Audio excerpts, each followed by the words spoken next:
Buenas tardes, televidentes del Caribe colombiano. Estamos como todas las tardes a las 6 en los clics de consultorio jurídico con temas que son de su interés. Este programa es de una asesoría legal permanente desde hace 15 años y gratuita además para nuestros televidentes. Víctor Julio, muy buenas tardes. Buenas tardes, Humberto. Buenas tardes, televidente. Como acabas de decir, son temas de interés de la comunidad y en el día de hoy vamos a hablar sobre la acción de tutela. ¿Para qué sirve? ¿Cuáles son los efectos? ¿Cuáles son su importancia? ¿Cómo hay que iniciarla? Y nos acompaña el doctor Juan Pablo Sarmiento Erazo. Doctor Sarmiento, bienvenido. Muchas gracias, Víctor Julio. Muchas gracias, Humberto, por la invitación. El doctor Sarmiento Humberto es abogado, es doctor en Derecho de la Universidad de los Andes, profesor universitario de una importante universidad de este país. Y doctor Sarmiento, explíquele a los televidentes y a nosotros, por favor, qué es la acción de tutela. Muy bien, muchas gracias.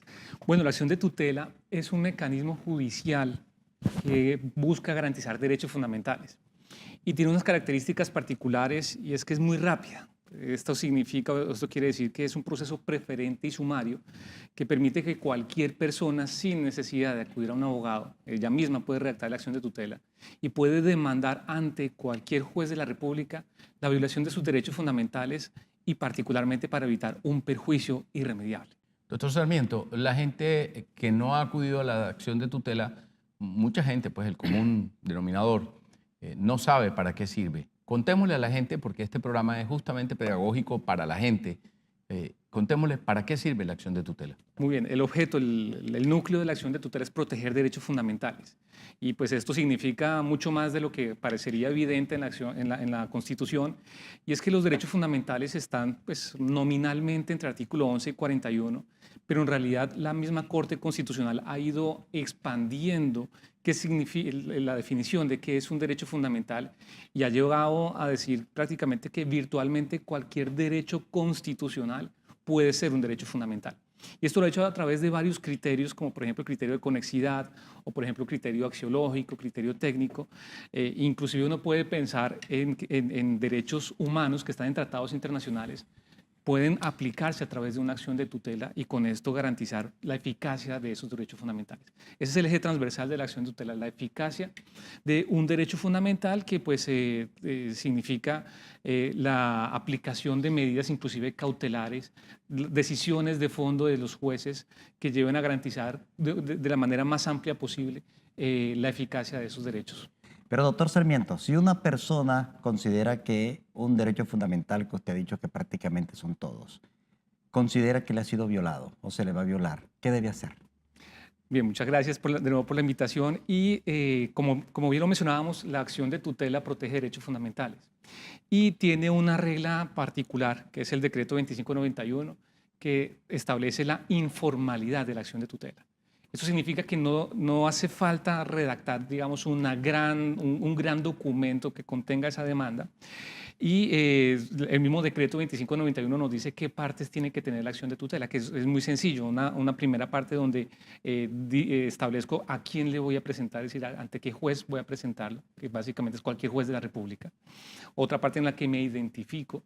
Otra parte en la que identifico a quién estoy demandando. Una narración de los hechos. Una parte de fundamentación y pruebas. Y eso es un proceso bastante sencillo que tiene que ser, de nuevo, pues cumplir por lo menos con estos parámetros. Ahora, este mismo decreto que les acabo de mencionar en el artículo 14 establece que si la persona no sabe leer o escribir o si se trata de un caso de urgencia, la misma persona puede ir a la secretaría del juzgado y pedirle al juez que tome nota y que el secretario le ayude a construir el expediente. Claro, llevando las pruebas que tenga a la mano. Y con esto se levanta de una vez el proceso y arranca la acción de tutela. Pero estamos hablando de esos dos escenarios, donde existe una urgencia o la persona no sabe leer o escribir. En los demás casos, de nuevo, se puede hacer de una manera muy informal. Muy bien. Importante porque la gente siempre piensa que cuando se trata de procesos judiciales, de juzgados, inclusive de comisarías hacia arriba, siempre se necesita abogado. Sin demeritar el papel de los abogados, y preguntamos, esta posición o este planteamiento lo hago porque es importante decirle a los televidentes si se necesita o no abogado para presentar una acción de tutela.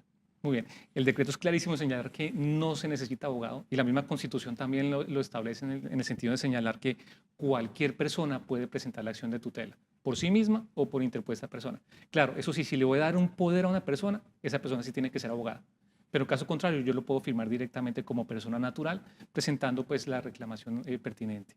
Pero, doctor Sarmiento, ¿no podría también las personas o qué servicio le prestan las universidades a estas personas para colaborarle en presentar esta acción de tutela? Bien, excelente. Por ejemplo, la Universidad del Norte, donde trabajo, tiene un consultorio jurídico que acompaña a las personas a la construcción de este expediente. Si bien es un proceso informal, pues algunos casos pueden tener algún grado de complejidad que merece la pena un acompañamiento jurídico, pero precisamente las universidades tenemos ese servicio gratuito en el que acompañamos a las personas, a poblaciones vulnerables particularmente, para que puedan hacer efectivos sus derechos fundamentales. A veces la comunidad se queja que los procesos laborales, civiles, contenciosos son muy demorados. ¿Eso ocurre igualmente con una acción de tutela? Bien, muchas gracias de nuevo por la invitación. Y claro, la acción de tutela tiene precisamente esa gran virtud y es que es una decisión que es preferente. Significa que el juez tiene que dejar de lado todos los demás trabajos, todos los demás fallos que tiene que elaborar y dedicarse a esas acciones de tutela y evacuarlas rápidamente. Tanto así que la misma Constitución establece que el juez tiene 10 días para emitir un fallo de fondo. Y esto es una regla, digamos, excepcionalísima para la regla general de los demás procesos que efectivamente toman mucho más tiempo. ¿Contra quién procede, doctor Sarmiento, la acción de tutela? Bien, la acción de tutela procede contra cualquier autoridad pública. Y el mismo decreto 2591, en su artículo 42, establece contra quién, particulares contra quienes puede proceder la acción de tutela. Y ahí menciona, por ejemplo, empresas de servicios públicos, por ejemplo, prestadoras de salud, prestadoras de servicios de educación, medios de comunicación, sobre todo por el tema del derecho al buen nombre y a la rectificación de información que sea imprecisa. Y también tiene una regla muy particular que permite encapsular al empleador, en la medida en que uno tiene una relación de subordinación con el empleador, o cualquier persona respecto a la cual uno tenga una situación de indefensión. Y hay dos casos de este año y del año pasado que son muy interesantes. Por ejemplo, una de la sentencia T-141 del año pasado sobre un caso de discriminación de un conjunto residencial a una persona que tenía una orientación sexual diferente. Ahí no hay una relación precisamente de empleador y trabajador, pero sí había una situación de indefensión. Y ahí la Corte Constitucional tomó ese caso y sacó esa sentencia. Y es de convivencia, además. Sí, además un tema de convivencia y de no discriminación, porque ese caso incluso ocurrió aquí en Barranquilla. Sí. El otro caso, por ejemplo, que les quería mencionar, el de redes sociales, la sentencia T-117 de este año, donde parece ser una relación completamente horizontal entre dos personas, pero una de estas crea un perfil falso en redes sociales y empieza a difundir información falsa sobre otra persona, que se encontraba en una situación de indefensión y procedió, y ahí la Corte Constitucional, a pesar de estar por fuera de estos parámetros, sí concedió la acción de tutela y entendió que ahí existe una relación de indefensión. ¿Qué efecto produce ese fallo de tutela? Muy bien. El decreto 2591 establece básicamente un efecto interpartes. Eso significa que el juez puede dar órdenes, que además el juez tiene una amplia gama de alternativas para resolver el caso y particularmente para darle eficacia a los derechos fundamentales. Sin embargo, la Corte Constitucional ha ido ampliando también ese margen de acción y ha incluido efectos interpares y efectos intercomunes. Por poner un ejemplo, efectos interpares ha sido el caso de la eutanasia, donde la Corte Constitucional le ha dado una orden específica al Ministerio de Salud para que expida una resolución y resuelva todos los problemas que atañe a el desconocimiento y la inaplicación del derecho a morir dignamente. Hay un efecto interpares porque el juez le da una orden a otra entidad, a una autoridad, para que a prevención, esto significa que no vuelva a ocurrir un caso similar, tome una decisión general y evite que esto ocurra. Y otro caso puede ser el efecto intercomunis, donde la Corte Constitucional le da una orden a muchas entidades públicas reconociendo la violación de varios derechos fundamentales de una población. Y ahí hablamos, por ejemplo, de casos como el estado de cosas inconstitucional en el caso penitenciario, donde eso no solamente involucra al IMPEC, sino a todos los organismos, Ministerio de Justicia, Ministerio Judicial, hasta el Congreso de la República, para que tenga una política criminal coherente y con esto resuelve toda la situación de la población carcelaria. Y ahí hablamos de un efecto intercomún.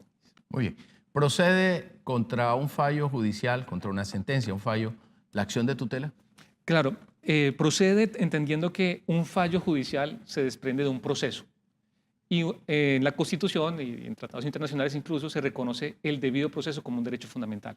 Entonces, en la medida que ese proceso judicial haya dado como resultado una sentencia judicial, pero una sentencia que violó el derecho fundamental, que tiene un defecto fáctico o un defecto jurídico, es decir, se evaluaron mal las pruebas, se desconocieron pruebas o inclusive tomaron normas derogadas o interpretaron amañadamente las normas, pues allí se puede presentar una acción de tutela contra esa sentencia judicial precisamente para defender el derecho del debido proceso, el derecho de defensa, el derecho de audiencia, el derecho a controvertir pruebas, a presentar pruebas.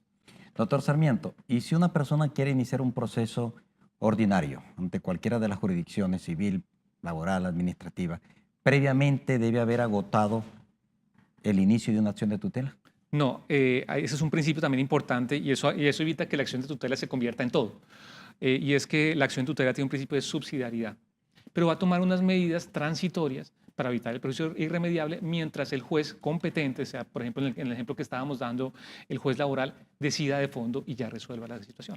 Doctor Muy Sarmiento, bien. muchísimas gracias. Gracias por estar con nosotros en los clips de consultorio jurídico esta semana, hablando de la acción de tutela, tema importantísimo para la gente.